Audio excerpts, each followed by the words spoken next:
wabarakatuh. Puji syukur kehadiran Allah Subhanahu wa Ta'ala yang telah memberikan rahmat dan karunia-Nya kepada kita semua sehingga kita dapat berkumpul di ruangan MGP yang kita cintai ini. Baik, untuk tidak memperpanjang waktu, yang pertama, mari kita dengarkan sambutan dari Bapak Kepala Sekolah SMA Negeri 2 Painan kepada Bapak Erisman MPD. Disilakan.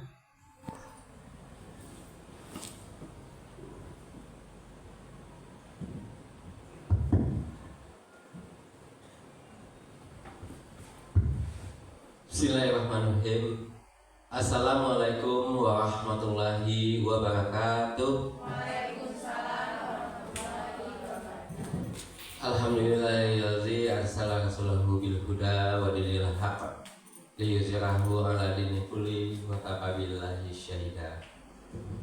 Asyhadu an la ilaha illallah wa asyhadu anna Muhammadan abduhu wa rasuluh la nabiyya ba'da.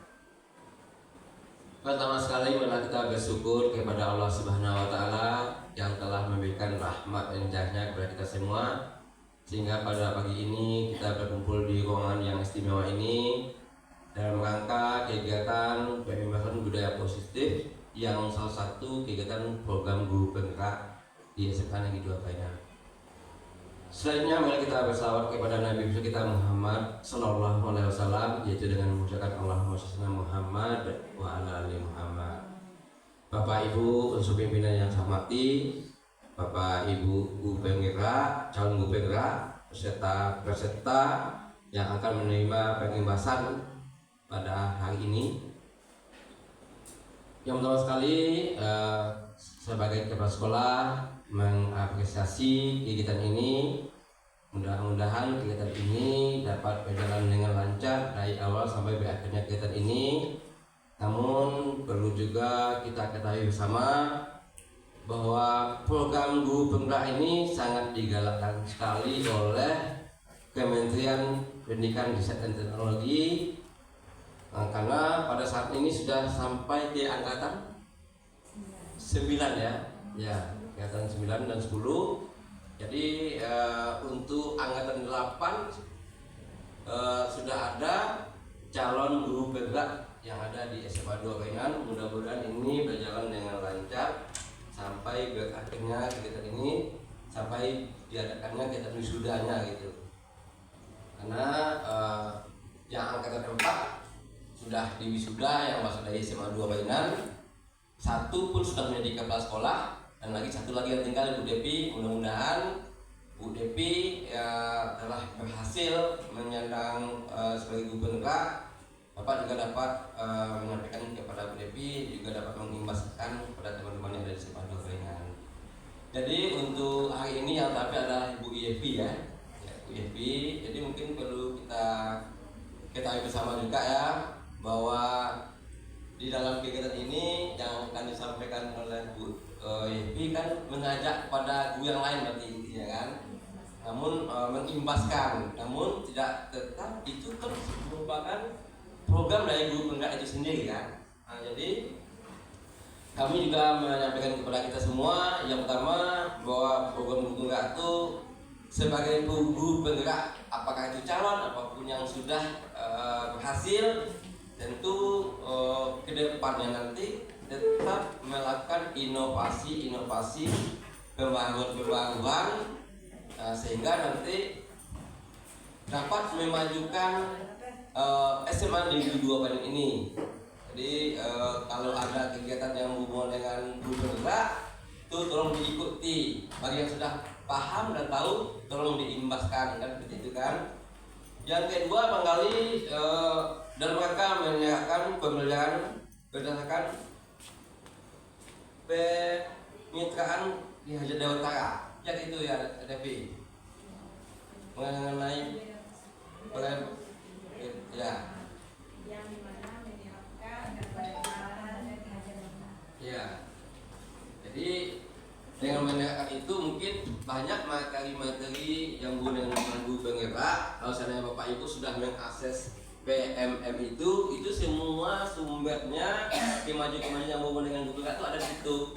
Makanya kemarin itu melalui Bu Jen yang hadir waktu itu guru kita sudah mulai mengakses. Tapi bagi yang belum itu harus wajib, karena itu adalah menyangkut dengan nilai diri kita sebagai guru di sekolah itu, dan juga nanti akan berdampak negatif kalau kita tidak mengakses dalam rapor pendidikan untuk SMA Negeri 2 Painan.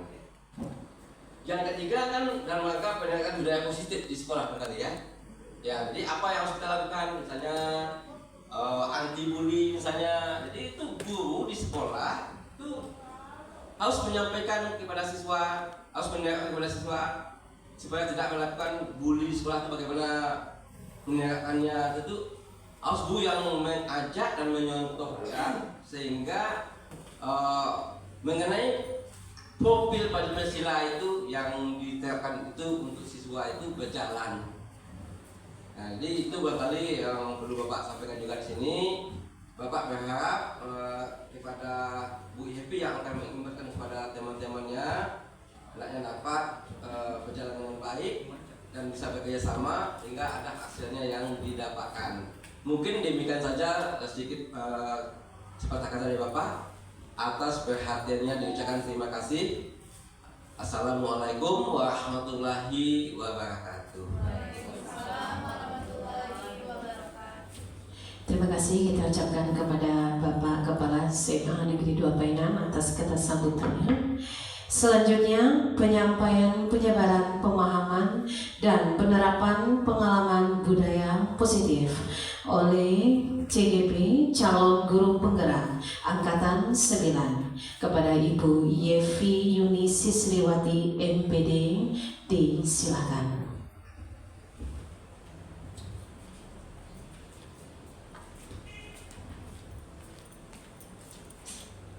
Mohon izin Bapak, Ibu.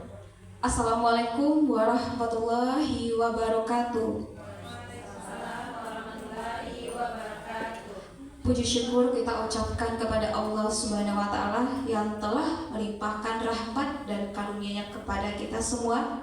Rahmat itu berupa kesehatan sehingga Bapak Ibu semua dapat hadir di kegiatan ini agar dapat kita pahami semua. Salawat beserta salam kita anjung tinggikan buat arwah Nabi besar kita, yakni Nabi Muhammad SAW, yang telah berhasil membawa umat manusia dari lembah kekafiran sampai ke puncak keislaman yang penuh dengan teknologi seperti yang kita rasakan pada saat sekarang ini. Terima kasih kepada Bapak Kepala Sekolah SMA Negeri 2 Painan dengan Bapak Risman MPD yang mendukung penuh kegiatan diseminasi positif yang akan saya sampaikan pada hari ini.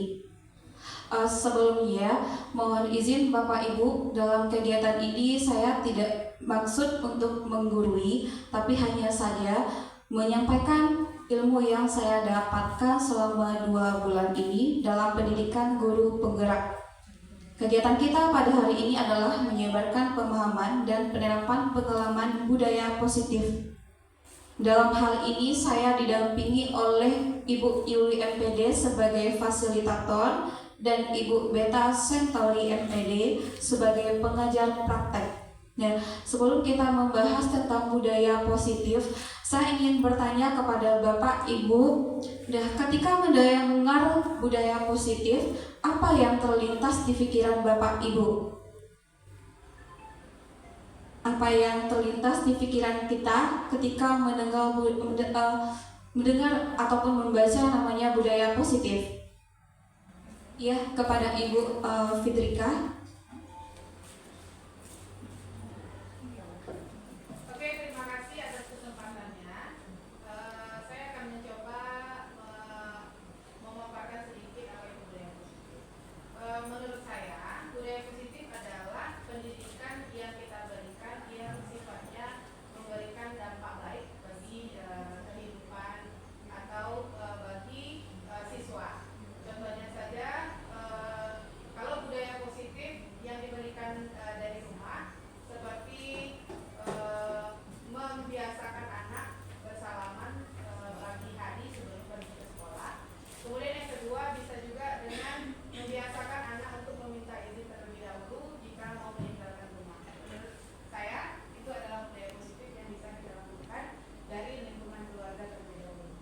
Oke, luar biasa sekali jawaban dari Ibu Fitrika ya.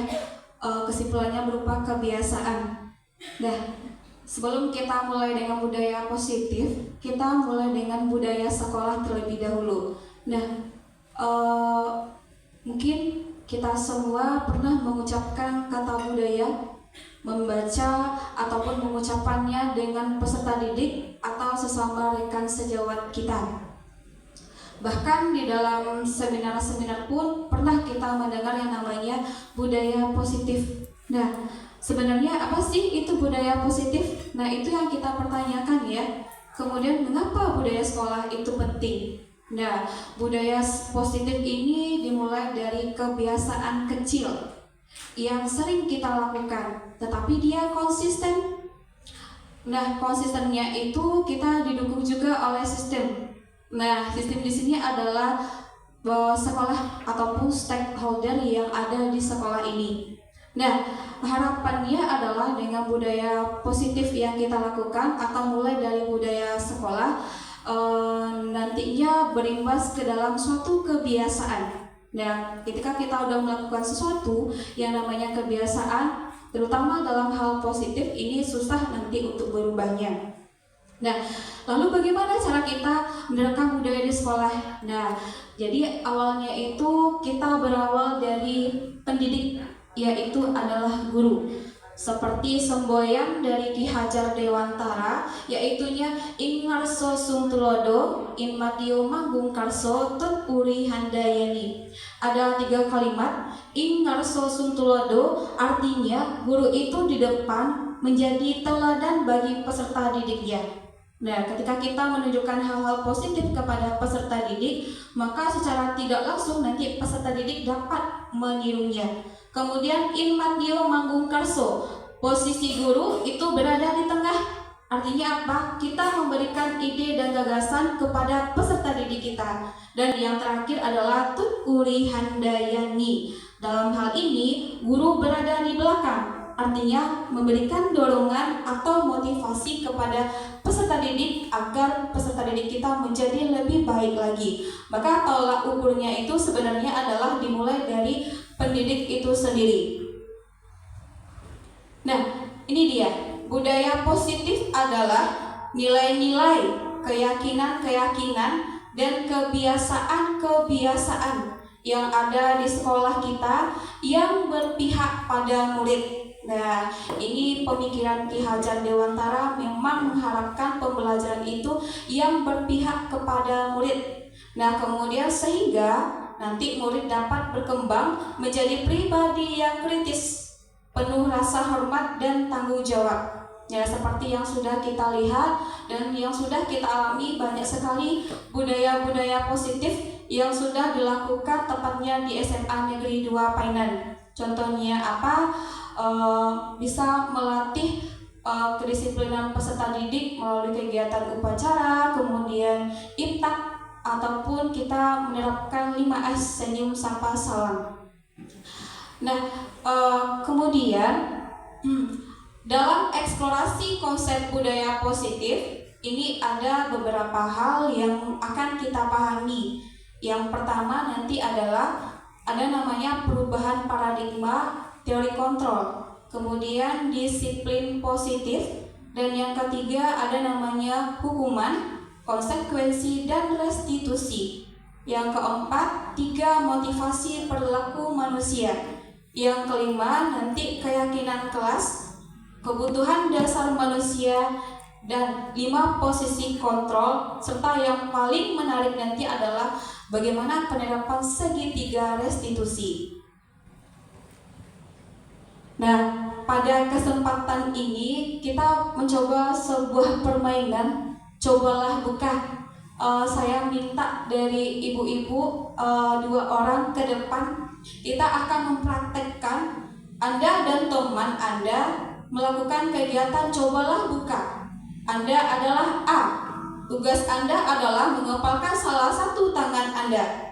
Coba Anda bayangkan bahwa Anda menyimpan sesuatu yang sangat berharga di dalam kepalan tangan Anda tersebut.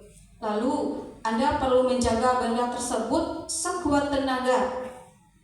agar begitu pentingnya untuk kehidupan Ananda. Lalu tugas rekan yang B-nya adalah mencoba dengan segala cara untuk membuka kepalan tangan Anda. Teman Anda B boleh membujuk, menghardik, mengintimidasi, bahkan memarahi sampai menggoda, ya Bapak Ibu, menggelitik, bahkan menawari Anda uang agar Anda bersedia membuka kepalan tangan Anda. Maka saya minta kesediaan Ibu 2 orang ke depan, berarti memposisikan sebagai A dan sebagai B. Artinya si A adalah orang yang mengepalkan tangan, berarti dia ada sesuatu yang disembunyikan. Lalu si B nanti adalah orang yang berfungsi untuk memujuk. Nah, memujuk, apakah si A nanti mau membuka tangannya atau tidak? Baik, Ibu, ada yang bersedia ke depan 2 orang? Ayo Bu. Kita akan mencoba mempraktekkan tentang cobalah buka ya. Nah, sepertinya Ibu Asma Devi dengan Ibu Vertika Juwitasari. Kita kasih tepuk tangan dulu ya buat Ibu Devi dan Ibu Vertika Sari.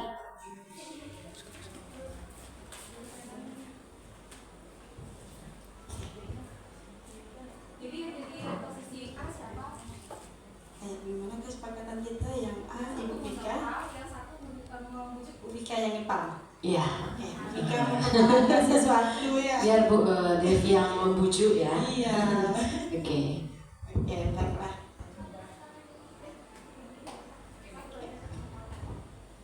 Kanan. Aduh, saya tertarik sekali yang tersimpan di tangan Ibu Vika ini. Iya, boleh. Iya. Coba ambil. Iya, kepalannya membuat saya penasaran ini apa ya? Ayo gitu. coba Oke, apa? buka lah ya, biar kita sama-sama menikmati Gak mau. apa isinya. Gak mau. Iya, saya yakin kalau kita buka bersama kita akan mendapatkan sesuatu yang luar biasa. Ayo kita coba buka. Gak mau? Ayo. Coba dulu. Coba coba dulu. Iya. Nanti gini, kalau kita buka bersama, nanti kita akan nikmati bersama. Ibu Vika dikasih hadiah loh. Apa itu hadiahnya? Hadiahnya sesuatu yang menarik dan takkan pernah terlupakan. Ayo, Wow. ayo, Coba ayo. dulu bilang dulu apa Ayo. itu dulu. Apa yang Ibu Hadiahnya Vika apa? mau? Gini, kita tawaran apa yang Ibu Vika mau? Umroh yuk, umroh yuk. Oke, ayo, Nggak mau. cantik. Iya.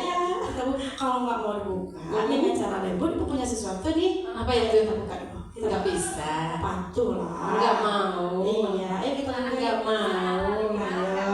Nggak Iya. mau. Coba mana? Ayo kita buka ya. Ya. Nah, nanti kalau nggak dibuka, ada sesuatu yang terjadi sama Bu Vika nanti. Apa itu? Ya, mendingan kita MOU kita bersama-sama. Wah. MOU atas hitam dan putih? Iya. Nggak mau. Coba dulu. Nggak Nanti mau. akan lebih dari yang di situ saya kasih. Enggak, ini luar biasa isinya. Coba dulu, Nggak coba mau. dulu ya. Nggak mau. Coba ya. Coba ya. Oke. Nggak mau. Oke, cantik. Enggak, jelek. Nggak mau. Ayo, ayo. Oke. Oke, buka Oke, ya. ya, Oke, boleh. coba. Coba. Oke, Masya Allah. Isinya Apa? Isinya adalah impian masa depan. Hai. Iya, makasih. Oh, baik, rayuan yang sangat luar biasa dilakukan oleh Ibu Asma Devi ya. Saya pengen bertanya ke Ibu Vertika Juwita, kenapa tadi sampai dibuka kepalan tangannya? Karena sudah dipaksa dan rayuannya sangat gombal sekali, meluluhkan hati saya untuk membuka kepalan yang ada di tangan saya. Bu Devinya hebat untuk merayu saya, halus tapi gimana ya, memaksa itu halus tapi tergerak hati saya untuk membukanya, begitu. Oke, luar biasa. Jadi ketika kita melakukan namanya cobalah buka, itu ada 2 kemungkinan. Yang satu dia mau membuka tangannya, dan yang satu lagi ada yang tidak. Nah, jadi apa artinya itu?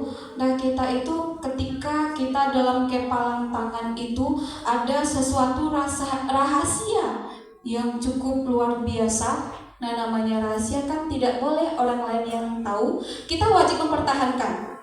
Kita wajib mempertahankannya sampai pun kita mau dibunuh. Nah, kita wajib pertahankannya. Tapi kalau misalnya sesuatu itu adalah bersifatnya positif, artinya bukan rahasia lagi, kita boleh membukanya dan membagi kepada orang lain. Itulah kesimpulan dari cobalah membuka. Dan kemudian kita masuk lagi dengan seperti eksplorasi konsep dari budaya positif, ada pembelajaran dengan paradigma baru. Nah, pembelajaran dengan paradigma baru merupakan pembelajaran yang dirancang berdasarkan prinsip pembelajaran berdiferensiasi. Nah, sekarang itu lagi marak-maraknya tentang pembelajaran berdiferensiasi. Apa sih itu pembelajaran berdiferensiasi? Ini hal menarik bagi kita sebagai pendidik. Tujuannya adalah kepada peserta didik. Nah, pembelajaran berdiferensiasi itu adalah pembelajaran yang menyesuaikan dengan kebutuhan peserta didik kita. Nah, kebutuhan apa sih yang akan kita penuhi kepada peserta didik? Nah, berarti kita lihat nanti ke dalam 3 hal. Pertama, kita melihat kebutuhan itu dari kesiapan peserta didik. Nah, saya pun itu melihat selama pembelajaran ada yang peserta didik yang siap, ada yang setengah siap, ada bahkan yang tidak siap sama sekali. Nah, itu adalah yang harus kita teliti terlebih dahulu, kebutuhan pertama dari peserta didik dari segi kesiapan dari peserta didik itu. Nah, kemudian yang kedua adalah dari segi minat. Nah, bagaimana cara kita bisa memunculkan minat belajar peserta didik? Kebetulan saya mengajarnya matematika. Nah, memang sih yang terlintas di pikiran peserta didik itu adalah pembelajaran matematika. Nah, banyak sekali soal-soal yang dirasa rumit. Nah, nanti kita memberikan kesiapan dari segi minat. Nanti kita ajak peserta didik ataupun kita lihat misal ada yang minat di bidang olahraga, kemudian ada yang di minat seni budaya, bagaimana kita mengkombinasikannya materi kita itu ke dalam minat peserta didik. Dan yang terakhir adalah profil peserta didik, atau yang kita kenal itu adalah gaya belajar peserta didik. Biasanya SMA 2 Painan itu setiap tahun ajaran, terutama untuk peserta didik di kelas 10 atau fase F, kita udah menemukan gaya-gaya belajar peserta didik. Ada audio, kemudian visual, kinestetik. Bagaimana kita bisa membuat peserta didik itu tertarik dengan pembelajaran kita. Berarti kalau misalnya di audio kita siapkan pembelajaran yang audionya ataupun visual dan kinestetik. Nah, pembelajaran berdiferensiasi itu nanti ada 3 macam. Ada berupa diferensiasi konten. Artinya di sini adalah kita menyiapkan materi untuk peserta didik. Kontennya itu berupa apa? Boleh kita membuat sebuah LKPD ataupun berupa artikel ataupun sumber-sumber belajar, boleh dari YouTube atau bikin video pembelajaran. Kemudian diferensiasi yang kedua adalah diferensiasi proses. Bagaimana kita membuat atau namanya skenario pembelajaran agar proses pembelajaran kita dapat tercapai. Dan yang terakhir adalah diferensiasi produk. Nah, dalam hal ini kita sebagai pendidik tidak akan mematok produk apa yang dihasilkan oleh peserta didik. Produk itu nanti berawal dari minat yang dibakati oleh peserta didik. Boleh kita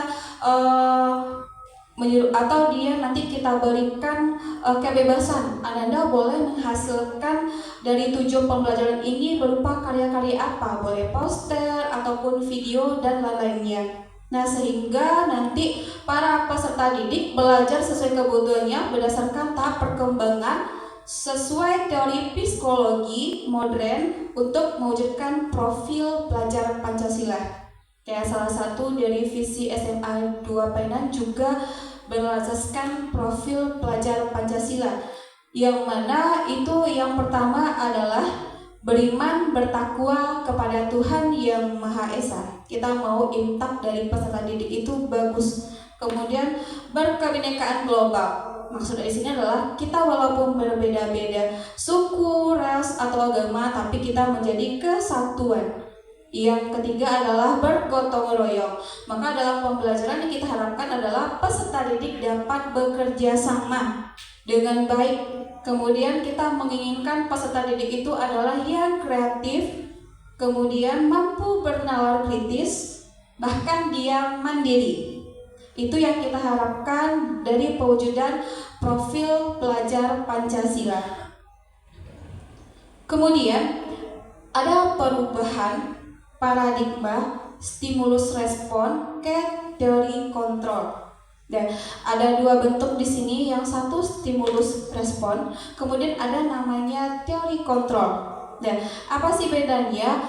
Kalau stimulus respon itu realita atau kebutuhan kita sama. Realita kebutuhan kita sama, sedangkan untuk teori kontrol itu realita atau kebutuhan kita berbeda-beda. Yang kedua adalah pada stimulus respon, semua orang melihat hal yang sama. Sedangkan pada teori kontrol, semua orang memiliki gambaran yang berbeda. Berarti cara pandangnya berbeda pada teori kontrol. Kemudian yang ketiga adalah pada stimulus respon, kita mencoba mengubah orang agar berpandangan sama dengan kita. Berarti kita ajak, saya pandang ini loh, kamu harus seperti saya juga. Nah, diajak seperti itu dia stimulus respon. Kalau teori kontrol, kita berusaha memahami pandangan orang lain tentang dunia. Berarti kalau pandangan kita adalah tentang suatu, yaitu adalah A, kita tidak boleh memaksa orang lain untuk memiliki pandangan yang sama dengan kita. Itu dia teori kontrol. Kemudian pada stimulus respon, ada namanya perilaku buruk dilihat sebagai suatu tindakan. Kemudian kalau pada teori kontrol, semua perilaku memiliki tujuan. Ya, apa yang dilakukan berarti ada tujuannya nanti. Pada stimulus respon, nanti orang lain bisa mengontrol saya. Orang lain bisa mengontrol saya.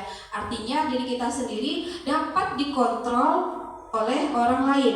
Nah, kalau di teori kontrol hanya kita sendiri yang bisa mengontrol diri kita. Nah, itu bedanya. Kalau di teori kontrol memang kita sendiri yang bisa mengontrol diri kita, bukan orang lain.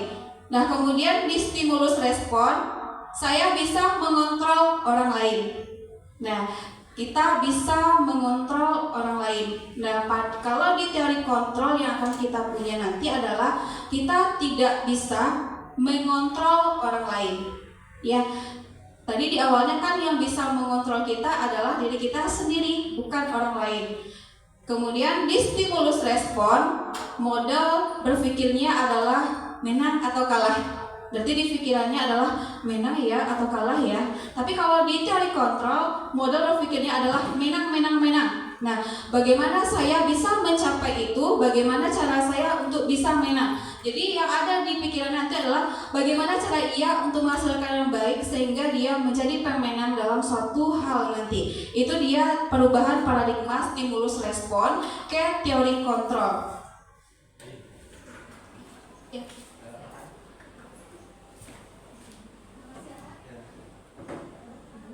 Kemudian, eksplorasi konsep dari budaya positif adalah disiplin positif. Nah, disiplin itu berasal dari kata disciplina yang artinya adalah belajar.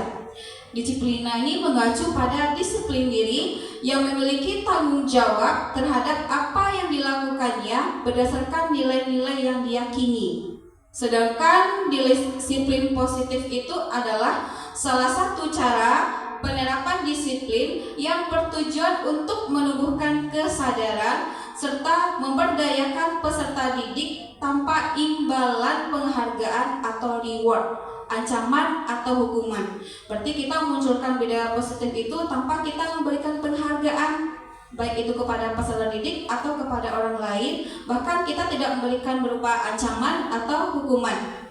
Maka dalam hal ini kita sebagai pendidik, tujuan kita adalah menciptakan peserta didik yang memiliki disiplin diri. Nah, itulah tujuan utama kita adalah kita dapat membuat peserta didik membuat dirinya disiplin diri sendiri bagi peserta didik sehingga mereka berperilaku mengacu kepada nilai-nilai kebajikan. Nah, nilai kebajikan berarti nilai kebaikan universal dan memiliki motivasi intrinsik. Jadi sasaran disiplin positif itu adalah dapat memunculkan disiplin diri pada peserta didik, kemudian dapat memunculkan nilai-nilai kebajikan, kemudian dapat memunculkan motivasi intrinsik dalam perubahan perilaku ke arah yang lebih baik. Jadi motivasinya yang kita butuhkan atau sasaran dari disiplin positif adalah motivasi intrinsik.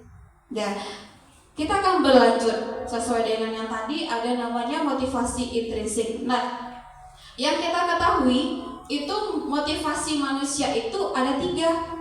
Ya, nanti kita akan melihat dari ketiga itu mana dikatakan sebagai motivasi ekstrinsik dan mana pula nanti motivasi intrinsik. Nah, 3 motivasi manusia itu adalah yang pertama untuk menghindari ketidaknyamanan atau hukuman.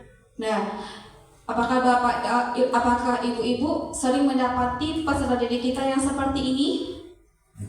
Dia memunculkan motivasinya untuk menghindari ketidaknyamanan atau hukuman.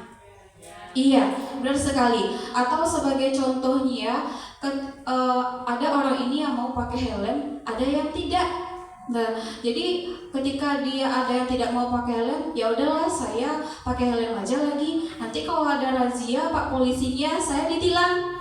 Jadi karena alasan tidak takut untuk ditilang, maka dia terpaksa memakai helm tersebut. Itu berupa motivasi menghindari ketidaknyamanan atau hukuman.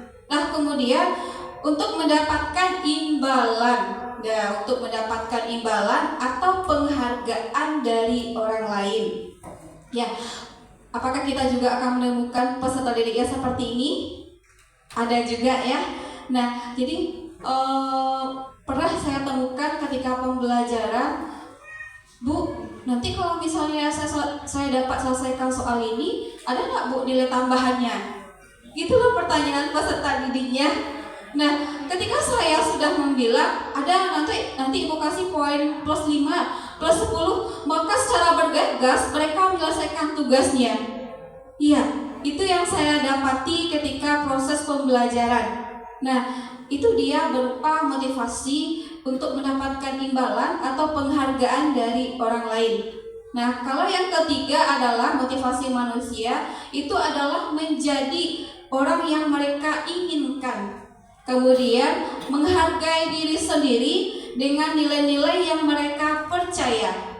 Ya, artinya peserta didik nanti melakukan motivasi ataupun terkait dengan masalah yang tadi, dia mengerjakan soal memang dari keinginan dari diri sendiri tanpa ada imbalan dari guru yang berupa nilai atau berupa apalah. Nah, itu dia bentuk 3 motivasi manusia. Lalu mana dia dikatakan sebagai motivasi ekstrinsik dan motivasi intrinsik? Nah, motivasi ekstrinsik yaitu dari 2 poin ya, yaitu poin 1 sama poin 2, yaitu untuk menghindari hukuman, kemudian untuk mendapatkan penghargaan. Jadi untuk menghindari hukuman ataupun pengen mendapatkan penghargaan itu merupakan motivasi ekstrinsik. Nah, yang akan bagusnya itu adalah motivasi intrinsik, yaitu dia menghargai diri sendiri dengan nilai-nilai yang mereka percaya. Berarti ketika melakukan sesuatu memang dari motivasi dari dalam diri, bukan ada dorongan dari luar. Memang sungguh-sungguh dia yang mau mengerjakan. Itu dia motivasi intrinsik. Nah, kemudian eksplorasi konsep dari budaya positif itu adalah kita sering mendengar 3 kata ini.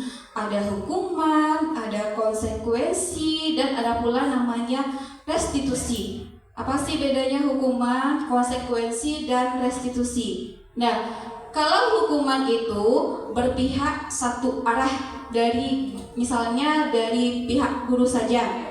Maksudnya gini, ketika kita melakukan PPM, tiba-tiba ada siswa yang terlambat. Kamu terlambat, silakan berdiri di depan.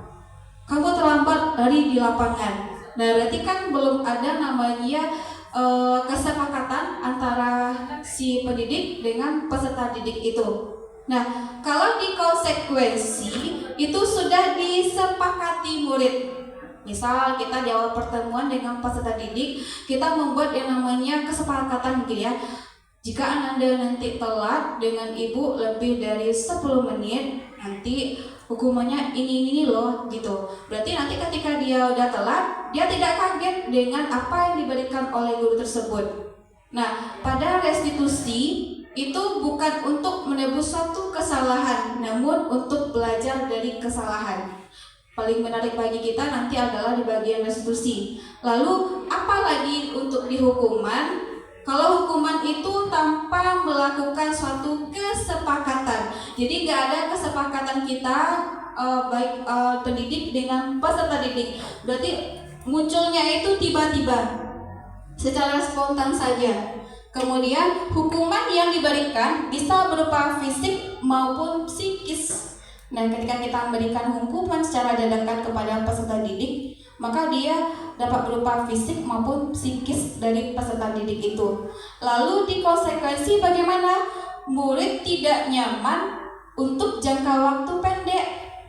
Murid tidak nyaman untuk jangka waktu pendek karena kita udah membuat kesepakatan di awal. Oh iya, saya belajar dengan ibu ini selama 6 bulan loh. Berarti saya harus menaati kesepakatan yang dibikin oleh ibu ini.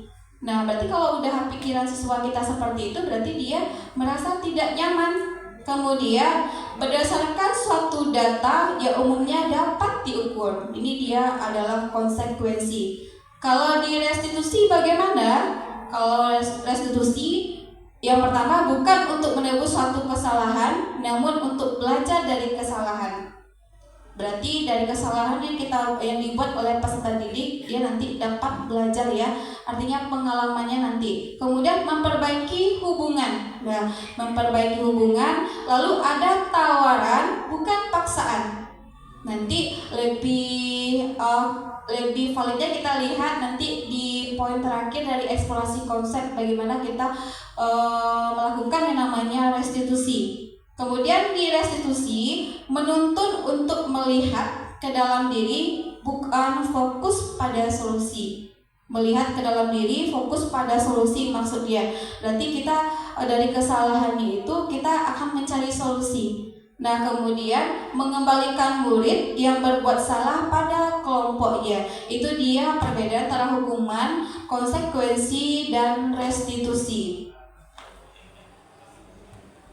Nah, dalam hal ini dapat kita lihat antara hukuman, konsekuensi, dan restitusi. Nah, untuk hukuman itu berada pada identitas gagal.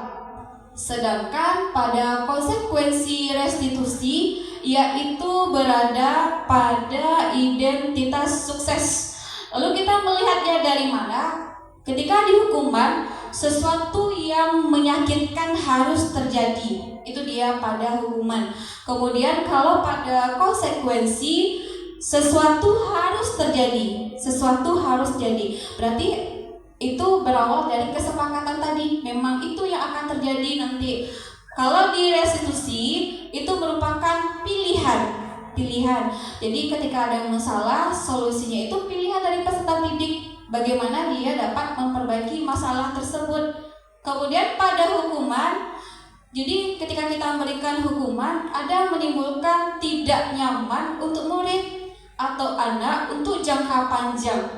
Nah, ketika memberikan hukuman yang mendadak kepada peserta didik, ada peserta didik menimbulkan sikap dongkol kepada guru itu nantinya. Kemudian konsekuensi tidak nyaman untuk murid atau anak dalam jangka waktu pendek. Jadi bedanya sama hukuman tadi, kalau hukuman jangka panjang, kalau untuk konsekuensi itu jangka pendek. Sedangkan pada restitusi yaitu menguatkan untuk murid atau anak dalam waktu panjang. Ada di sini bahasa menguatkan. Kemudian di dalam hukuman korban mendapatkan keadilan. Bahkan di dalam konsekuensi korban bisa diabaikan. diabaikan tadi karena kita udah bikin kesepakatan di awal. Bahkan kalau untuk di restitusi, korban mendapat ganti. Nah, ganti bisa saja gantinya itu adalah solusi dari permasalahannya. Kemudian pada hukuman, murid atau anak akan tersakiti. Nah, jadi hukuman yang kita berikan secara mendadak cuma berada dalam satu arah, yaitu si guru tadi, maka murid atau anak akan merasa tersakiti. Bahkan untuk konsekuensi, murid atau anak dibuat tidak nyaman. Kenapa dibuat tidak nyaman? Karena kita udah bikin kesepakatan di awal tadi. Mungkin kesepakatan yang kita bikin tadi, peserta didik kita merasa tidak nyaman atau tidak mau dengan kesepakatan itu. Kalau di restitusi, murid atau anak mendengarkan penguatan, maka di restitusi itu yang diberikan adalah penguatan. Nah, kemudian untuk hukuman, perilaku pasif agresif meningkat. Nah, perilaku pasif agresifnya di sini meningkat. Kemudian kalau di konsekuensi, penguatan hanya bertahan dalam jangka waktu pendek. Dan untuk di restitusi, masalah terpecahkan karena kita melimpahkan masalah solusinya itu kepada peserta didik. Nah, untuk hukuman, sistem tidak akan berjalan bila murid tidak takut. Nah, berarti kan tujuan kita adalah, berarti kalau kita lihat ini bentuknya untuk menakuti peserta didik atas hukuman yang kita berikan tadi. Pada konsekuensi itu memerlukan monitoring dan supervisi terus-menerus dari guru. Nah, berarti kita lihat, misalnya kita udah bikin kesepakatan di awal dan pertemuan berikutnya bagaimana itu yang dilakukan oleh peserta didik. Ketika kita udah melaksanakan kesepakatan tadi, ada nanti perubahan atau gimananya. Itu dia di konsekuensi. Nah, untuk di restitusi, murid belajar bertanggung jawab untuk perilakunya. Ternyata hal positifnya banyak kita dapat dari restitusi. Kita memunculkan murid itu menjadi murid yang bertanggung jawab. Kemudian pada hukuman berlaku hanya pada sebuah institusi, tidak berlanjut pada kehidupan nyata. Berarti institusi bisa saja kita ada di sekolah atau hukuman dari sekolah atau berada kita di kelas saat pembelajaran. Kemudian kalau untuk konsekuensi, membantu penerapan mengikuti peraturan dalam masyarakat. Sedangkan pada restitusi, fokus pada pemecahan masalah dalam waktu panjang. Kemudian untuk hukuman, peraturannya adalah seperti ini, kamu harus seperti itu. Jadi tuntutannya ada seperti itu pada hukuman. Sedangkan pada konsekuensi, kita menanyakan apa peraturannya, mampukah kamu melakukannya, lalu terima kasih. Kemudian apa yang kamu yakini, apa yang bisa kamu lakukan untuk memperbaiki masalah ini, itu dia restitusi. Kemudian ternyata kita lihat ada hukuman, konsekuensi, restitusi. Hukuman itu berada di posisi negatif. Nah, berada di posisi negatif yaitu berupa kata-katanya, awas kalau dilakukan lagi ya, nanti awas kamu. Nah, ada bahasa seperti itu, awas kamu. Jadi bahasa atau kalimat yang terlontar itu berupa kalimat negatif. Sedangkan kalau di konsekuensi itu netral. Lakukan apa yang saya katakan. Lakukan apa yang saya katakan. Berarti dia netral di sini kalimatnya. Kemudian kalau di restitusi, dia bersifat positif. Apa yang bentuk pertanyaannya? Apakah hal ini yang sesungguhnya ingin kamu lakukan? Kita bertanya. Ketika peserta didik mendapat masalah, kita bertanya, apakah hal ini yang sesungguhnya ingin kamu lakukan? Kemudian pada hukuman itu modenya paksaan, pada konsekuensi berupa stimulus sama respon, dan pada restitusi adalah teori kontrol. Seperti sudah kita dapat tadi, ada nama stimulus respon dan ada teori kontrol.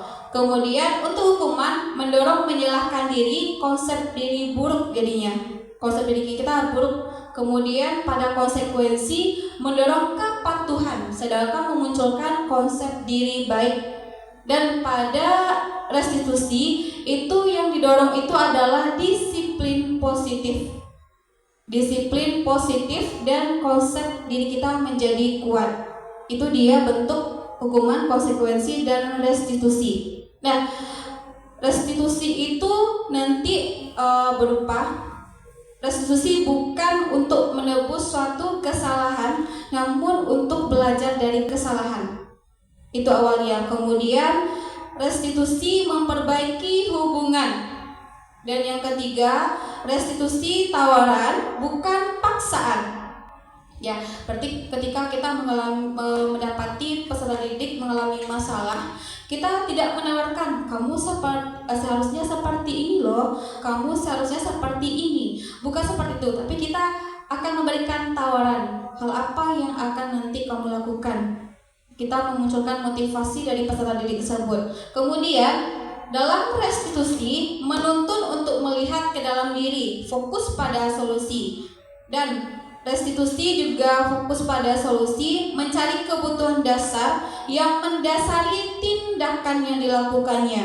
Kemudian restitusi adalah cara yang paling baik. Nah, jadi ada hukuman, konsekuensi, dan restitusi. Maka restitusi ini adalah cara yang paling baik yang akan kita lakukan sebagai pendidik. Restitusi fokus pada karakter bukan tindakan. Jadi yang dibentuk itu adalah karakter peserta didiknya. Dan restitusi dapat menguatkan peserta didik tersebut. Nah, ketika kita dihukum oleh tindakan, ketika kita dihukum oleh tindakan, ini ada beberapa hal yang perlu kita pahami. Pertama, ketika kita memberikan suatu penghargaan, tapi dia tidak efektif, kemudian penghargaan merusak hubungan. Ya, penghargaan merusak hubungan. Misal gini, ada peserta didik kita, Rahmi sama Risa. Dia adalah berteman akrab. Nah, kebetulan belajar dengan saya di pelajaran matematika. Ternyata mereka ini sama-sama pintarnya. Nah, ketika saya suatu ketika itu memberikan sebuah penghargaan ini kepada Risa saja. Lalu Rahmi bertanya, kenapa ya sama Risa saja? Padahal kemampuan saya dengan Risa itu sama. Nanti ujung-ujungnya nanti adalah mulai Rahmi menjauhi Risa. Sehingga penghargaan itu dapat merusak hubungan dua orang. Kemudian penghargaan mengurangi ketepatan, penghargaan menurunkan kualitas, bahkan penghargaan itu bisa mematikan kreativitas, dan penghargaan menghukum. Itu dia dihukum oleh tindakan. Nah, lalu ada dihukum itu oleh penghargaan. Jadi pengaruhnya berupa jangka pendek dan jangka panjang. Nah, penghargaan efektif jika kita menginginkan seseorang melakukan sesuatu yang kita inginkan dalam jangka waktu pendek. Kemudian, jika kita menggunakan penghargaan lagi dan lagi, maka orang tersebut akan bergantung pada penghargaan yang diberikan serta kehilangan motivasi dari dalam. Kemudian yang ketiga, jika kita mendapatkan penghargaan untuk melakukan sesuatu yang baik, maka selain kita senantiasa berharap mendapatkan penghargaan tersebut lagi, kita pun menjadi tidak menyadari tindakan baik yang kita lakukan itu.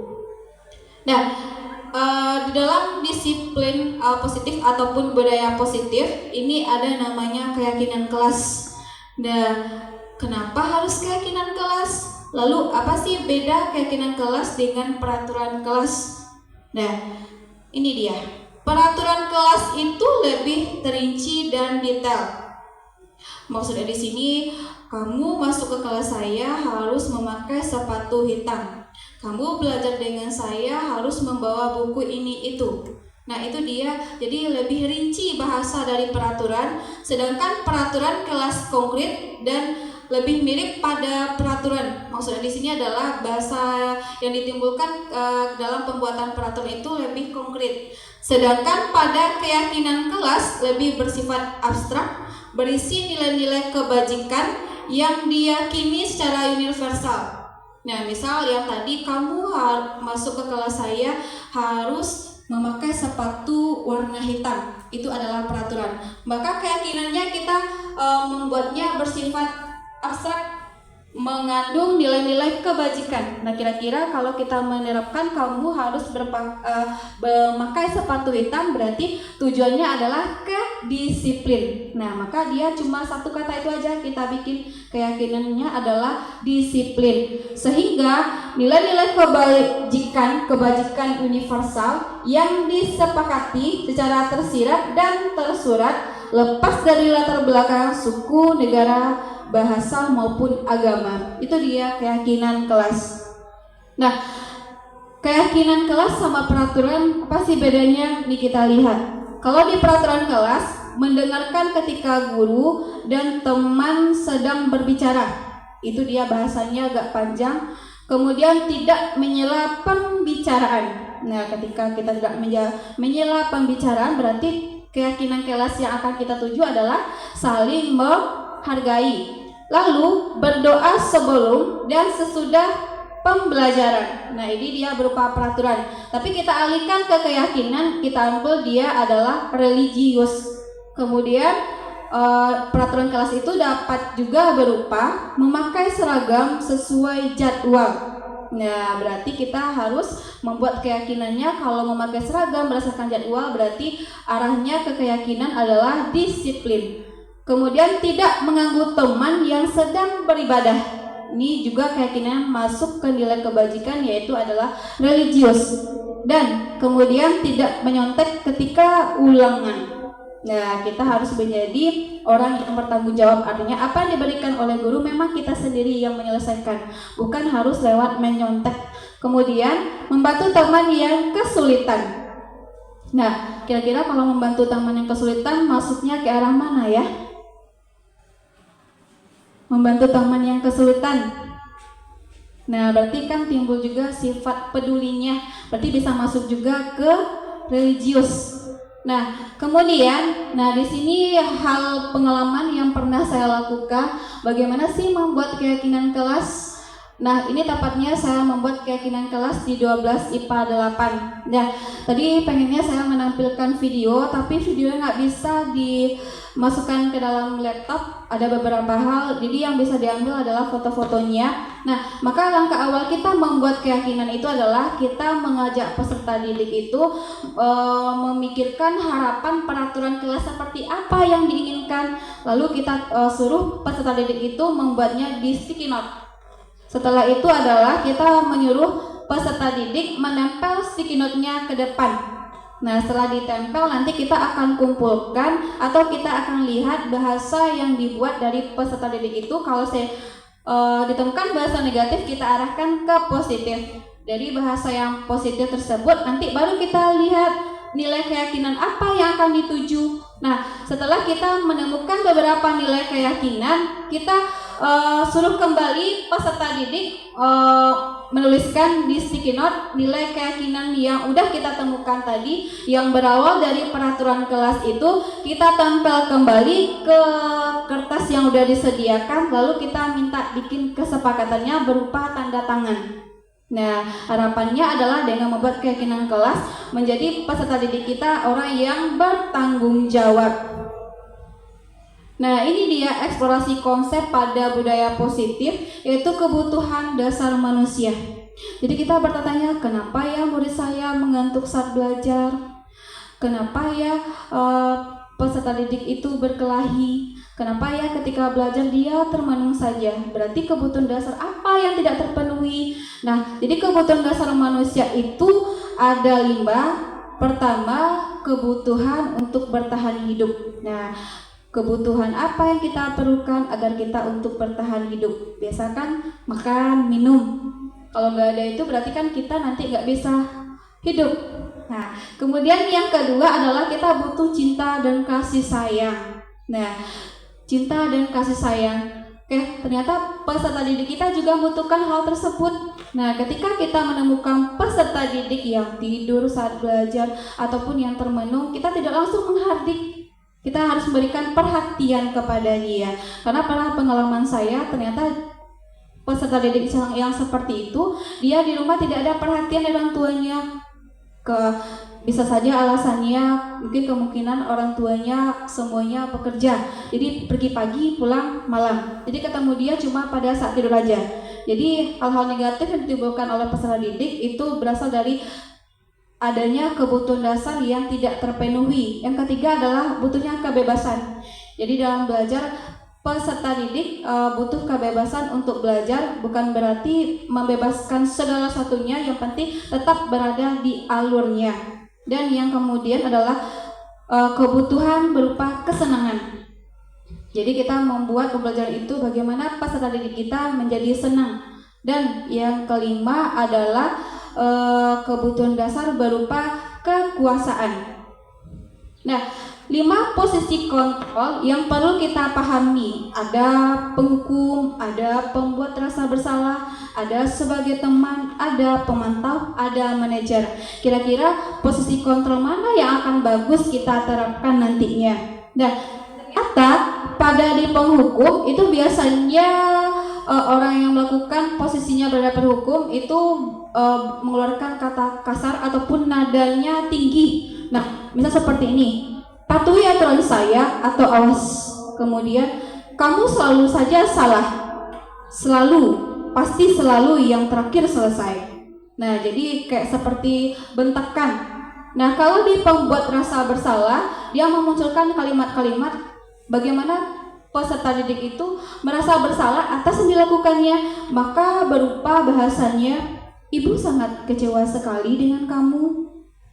Berapa kali bapak harus memberitahu kamu? Lalu bahasanya boleh, berarti bahasa yang dimunculkan itu berupa menimbulkan tidak nyaman, bersalah, lalu berupa bahasa rendah diri.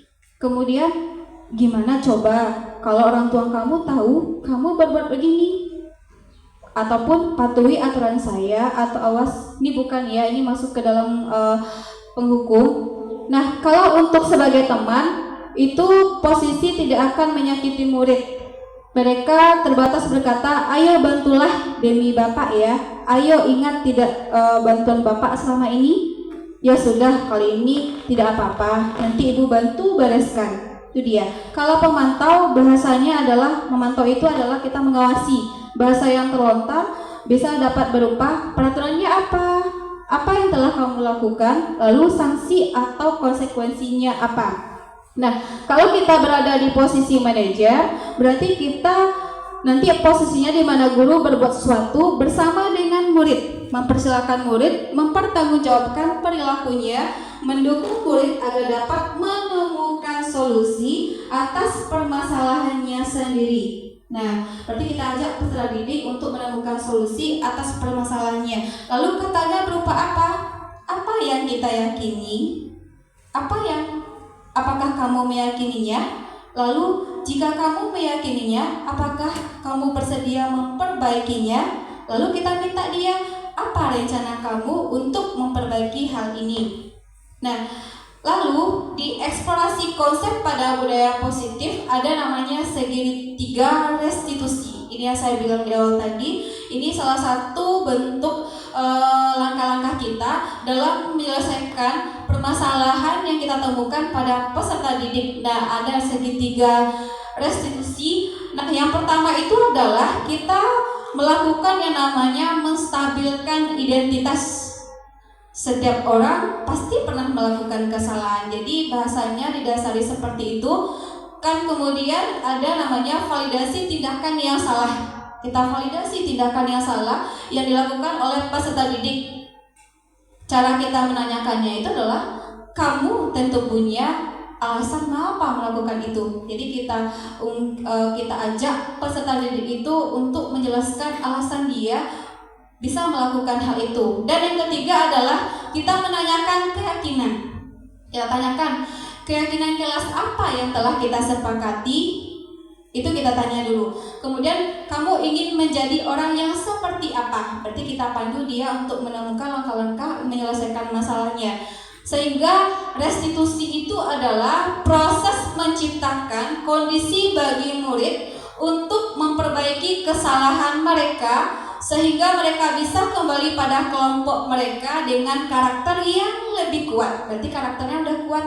Dengan cara kita membimbing, membawa dia menemukan langkah-langkah untuk menyelesaikan masalah tersebut. Ini menurut Gosen di tahun 2004. Nah, ini dia. Untuk menstabilkan identitas, kita membuat bahasanya seperti ini. Berbuat salah itu tidak apa-apa. Tidak ada manusia yang sempurna. Bahkan kita juga bisa.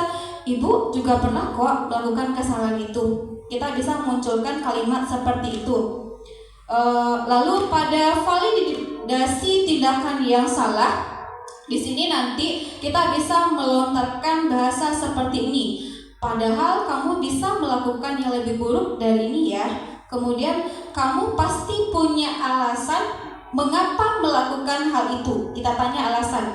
Kalau misalnya kasusnya siswanya itu adalah datang terlambat, kita tanya dulu kenapa dia sampai datang terlambat.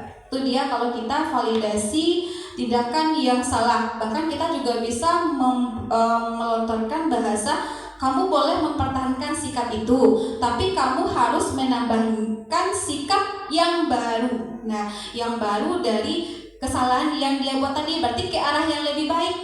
Nah, kalau untuk menanyakan keyakinan itu dapat berupa apa yang kita percaya sebagai kelas atau keluarga. Kemudian apa nilai-nilai umum yang kita telah sepakati. Katanya, nilai apa yang sudah kita sepakati, apa bayangan kita tentang kelas yang ideal. Kita bisa menanyakan seperti itu. Lalu kamu mau jadi orang yang seperti apa? Kita tanya dia, kamu mau jadi orang yang seperti apa? Berarti kita gali informasi, kita buat peserta didik itu memikirkan langkah-langkah untuk menyelesaikan masalahnya tersebut. Nah, di sini saya sudah pernah melakukan kegiatan restitusi. Nanti ada 2 kasus. Ini peserta didik saya namanya Wisti. Dia terlambat datang ke sekolah. Nah, begini bentuk ketika saya melakukan kegiatan restitusinya.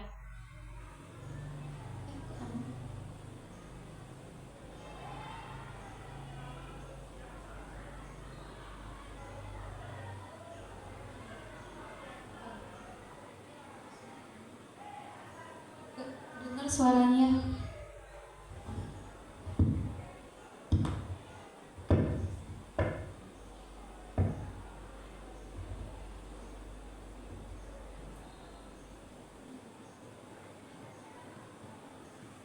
Baik Bapak Ibu, saya akan menceritakan pengalaman saja. Jadi ketika saya mendapatkan kasus siswa tersebut yang terlambat datang ke sekolah, kita jika menerapkan segitiga restitusi, tepatnya kita mengambil posisi kontrol sebagai manajer. Kita tidak langsung menghardik dia. Maksud dari sini adalah kenapa kamu datang terlambat sekolah, langsung marah-marah bla bla bla bla bla gitu. Nah, kalau itu kita munculkan, maka dia akan menimbulkan sifat dongkol kepada kita.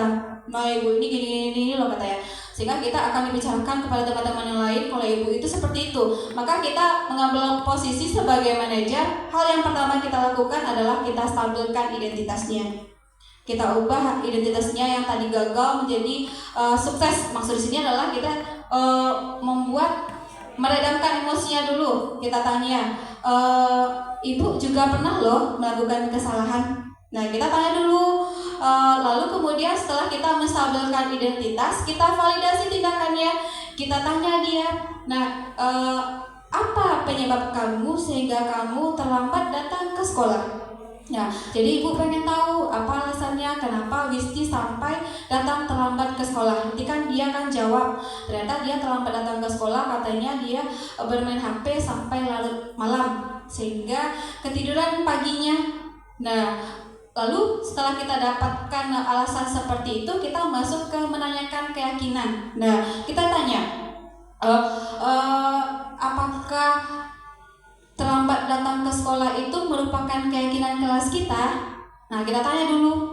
Ternyata dia jawab, tidak Bu, itu bukan keyakinan kelas kita. Nah, kemudian kita tanya, keyakinan kelas kita seperti apa? Nah, ternyata dia jawab, datang tepat waktu. Nah, itu jawaban dari peserta didik saya tersebut.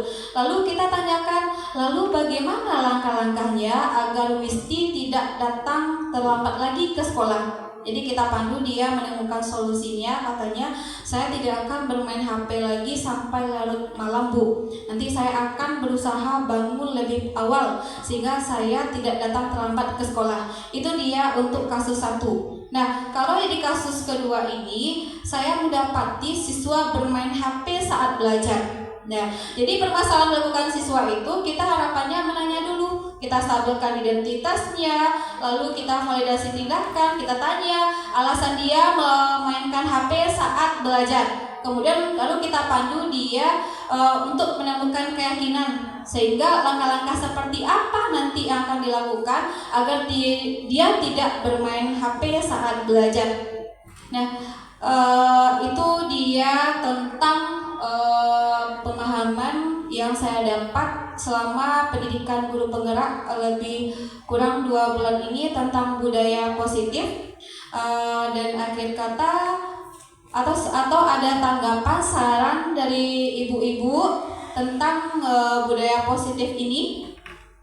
Oke, kita persilakan kepada Ibu Lucianda. Oke, baik. Terima kasih atas kesempatannya Bu Yevi. Menarik sekali ya pemaparan materi tentang budaya positif di saat ini memang sangat dibutuhkan. Jadi kalau saya bisa boleh menyimpulkan, sebaiknya kita sebagai guru, sebagai pendidik ataupun nanti sebagai seorang pemimpin memang yang harus kita hindari adalah hukuman ya Bu ya. Adapun pilihan terbaik yang paling banter adalah kita terapkan konsekuensi. Kita terapkan konsekuensi dimanapun kita berada nantinya. Dan yang paling ideal yang kita lakukan ketika kita menemui atau sedang menghadapi sebuah permasalahan adalah dengan menerapkan segitiga restitusi. Nah, ini sangat penting untuk kita pahami bersama. Jadi jangan nanti sedikit-sedikit ketika peserta didik kita melakukan kesalahan, benar yang Ibu sampaikan tadi, kita tidak tahu latar belakang anak kita ketika dia dari rumah itu seperti apa. Apakah dia menghadapi orang tuanya yang bertengkar, apakah dia membantu orang tuanya berjualan dan semacamnya, kita tidak paham gitu ya. Jadi ada baiknya kita merangkul anak, menanyakan anak terlebih dahulu kenapa dia sampai bersikap seperti itu. Mungkin itu yang saya sampaikan untuk dari pemaparan tadi, itu yang dapat saya ambil intisarinya. Terima kasih. Assalamualaikum warahmatullahi wabarakatuh. Waalaikumsalam. Terima kasih saya ucapkan kepada Ibu Lucianda, saran yang terbaik. Kita harapannya adalah menjadi pendidik yang disayangi oleh peserta didik. Yang penting apa yang kita lakukan itu sesuai alurnya dan mencapai targetnya. Nah, maka posisi yang paling kita idealkan itu adalah sebagai manajer.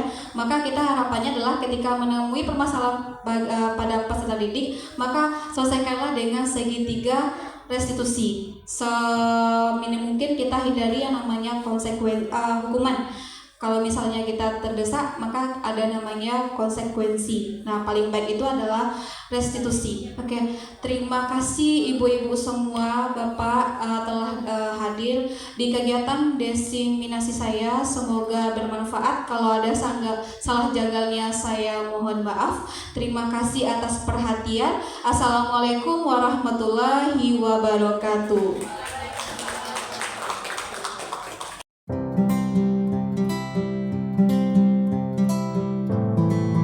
Assalamualaikum warahmatullahi wabarakatuh. Waalaikumsalam warahmatullahi wabarakatuh. Selamat siang Ananda. Siang, Bu. Pak, kalau tanya selamat siang, jawabnya apa? Pagi. Oke. Apa jawabnya Suci? Pagi. Ini kan tangannya, kita ulangi lagi ya. Selamat siang Ananda. Pagi. Luar biasa. Gak kompak ya. Selamat siang Ananda. Pagi. Luar biasa. Baik. Apa kabar Ananda pada hari ini? Baik. Alhamdulillah. Bagaimana perasaannya? Alhamdulillah semuanya bahagia ya. Pada kegiatan hari ini kita akan membuat yang namanya keyakinan kelas ya. Keyakinan itu adalah nilai-nilai universal yang kita yakini baik adanya ya. Jadi keyakinan kelas itu kita buat berdasarkan kesepakatan ibu dengan Ananda. Nah, harapan ibu dengan adanya keyakinan kelas nanti Ananda menjadi murid-murid ibu yang bertanggung jawab. Amin ya Allah. Oke. Untuk keyakinan kelas kita awali dengan membuat peraturan kelas. Nah, nanti ibu akan bagikan sticky note kepada Ananda. Nah, apa yang akan Ananda tulis di sini adalah harapan peraturan seperti apa yang Ananda harapkan yang ada di kelas ini. Ya, ada yang mau ditanyakan? Enggak. Oke. Bagikan ya.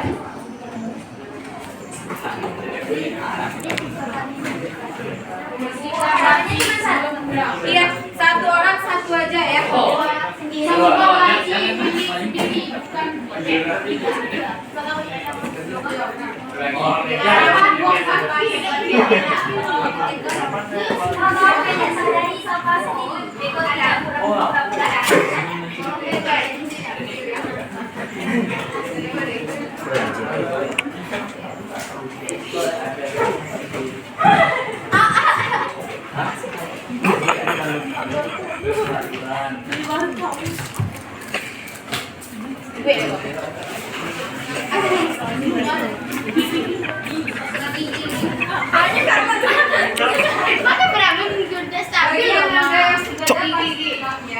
Itu dibuat satu ya, satu peraturan harapannya kelas ini seperti apa ya. Bagusnya bikin nama di atas ya. Iya bikin. Peraturan untuk di kelas ya. Iya. Peraturan di kelas ya.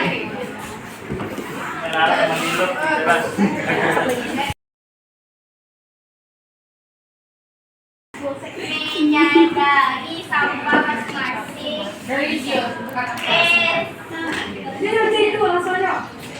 Satu lagi tidak ada bunyi. Iya, kemana maksudnya itu? Dua, ada di sana ya. Saling menghargai, religius ya. Oke, tengah-tengah belajar. Lalu ada dari Afifah ya.